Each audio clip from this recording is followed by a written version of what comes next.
What's going on? Paul with Nice Turns. Welcome to the Nook. Going to do episode 1 of learning things, and that's going to start with bindings, specifically the Salomon Strive binding line.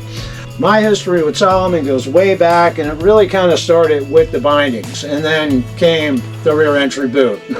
But we'll talk more about that later. Back in the day, Salomon came out with a binding called the 747, and it was the first toe piece that looked beefy. It looked like it was going to hold you in, and it had wings on it. And when you put your boot in there and on your ski, it looked like you were going to fly. And if you were more of a mogul skier and somebody that liked to find stuff to jump off of, that was appealing to you because your skis now had wings. Salomon did that cosmetic on the Strive 16. I'm so psyched about that because it looks awesome on any ski. 747. The one thing I'm a little upset about is they had a 747 and a 747 keep back then. I wish they did the 14 and a 747, and then the 16 would have been the 747 to keep, and would have had some black accents instead of keep on it. It would just look so freaking cool. So the main function of the toe piece, and we'll go through the toe piece real quick, but the one that appeals to me the most, again, being a mogul skier, is recovery time and retention. The Salomon toe piece actually have probably some of the most elastic travel in the industry. And what that means is that when you are in a lateral fall and you are starting to come out of the binding, this just kind of goes up to 11. It'll let you get a little further before popping you out. So if you do make a move to get back into center, that's going to be very critical. The other thing about the toe piece that you'll notice is its extra wide foot pedal. What that's going to do is it's going to get you, when you're engaging into a turn, closer to the edge, offering more power. They also have these extra long wings. That comes back to that elastic travel again. When your boot is in there, it is locked in, and that just gives a little bit more hold and a little bit more time to recover. Uh-oh, LDN, I just said it, first buzzword. Basically what LDN is, it's an ultra low center of gravity in the toe piece, and also wide foot pedal. Those are both going to give you a very neutral stance on the ski and really increase sensation. Throughout the binding, you're going to find a low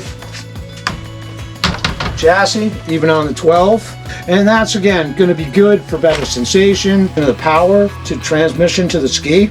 And then you're also going to see, which I pointed out before, the sliding pedal, which really allows for lateral movement and again return to center, recovery, confidence.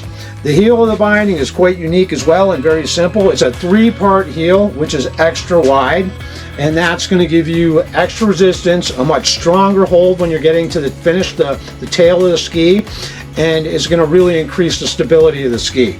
And again, that's available in the 12, the 14, and the 16. So that's kind of the functionality.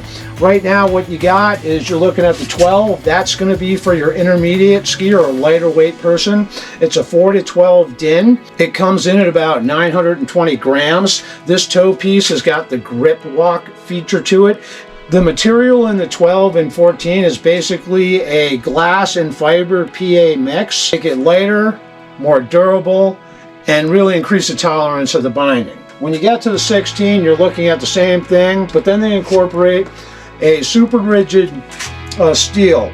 And they're doing that to make sure in the toe and the heel that when you do get it, there's no movement. So it really stamps in, gets a great edge hold, and locks you into the snow. Just a lot more power in the 16.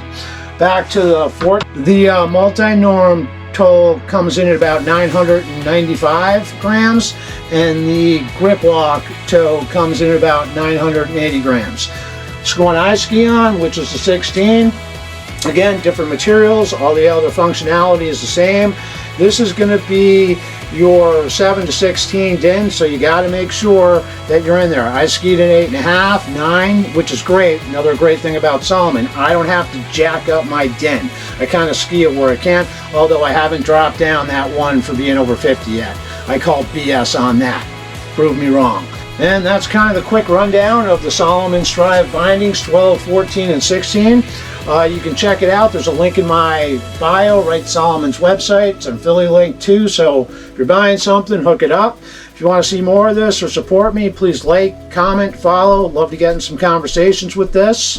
And that's it, man. Thanks for coming into the Nook. Nice turns, everybody. Have a great day. Whoa!